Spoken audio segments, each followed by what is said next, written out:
I was having an interesting conversation with a woman at the gym about how you can tell a lot about a person and or your relationship with them by how they respond when you try to establish any kind of personal boundaries with them. And, as a woman at the gym, it can be kind of a doggy dog world. You might be doing exercises where you're bending over, and some men will come stand directly behind you, inches away. And so, how they respond when you ask them to honor your personal space boundaries will tell you a lot about that man. And that kind of segued into her and I sharing stories about our efforts to try to have personal boundaries in relationships with a narcissist, whether it be a partner or a coworker, or a family member, or former friend, or whatever it may be. How a narcissist does not believe you should have a right to any personal boundaries or privacy or personal space.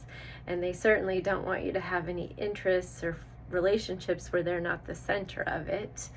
And when you end a relationship with any kind of narcissist dynamic, they will really start stepping over the bounds and violate privacy and contact your family and friends without your knowledge or consent. They may contact your job. They may violate your privacy rights. And they'll be doing this for years after the relationship has ended, when you don't even have contact with them anymore. And, obviously saying no to a narcissist is never received well. They don't like the word no. But when you reject a narcissist, when you leave one, file for divorce, or want to end their friendship or their relationship, that's when it really escalates. Because keeping that mask on, having that image protected for the narcissist is the most important thing.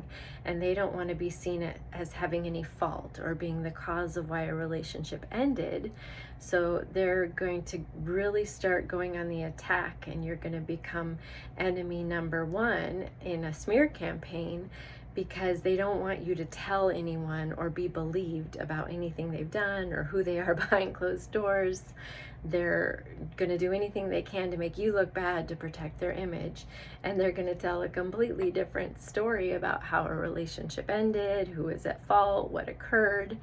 Even though the other person may have filed for divorce or stopped speaking to that person, they're going to tell a completely different story about how they're the victim and they couldn't wait to get away from this terrible person.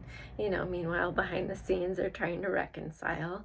But I point this out because I think it's important for those who have had the pleasure of never being in a relationship with a narcissist and aren't familiar with this dynamic to be aware that if someone is slandering and smearing the name of someone years after the relationship has ended, about someone they no longer have any contact with, they don't even know the person anymore, and they're still spreading ugly lies and gossip and can't keep their name out of their mouth, and just have dedicated their whole life to holding a grudge and to destroying this other person, that's a good indicator that this dynamic is present.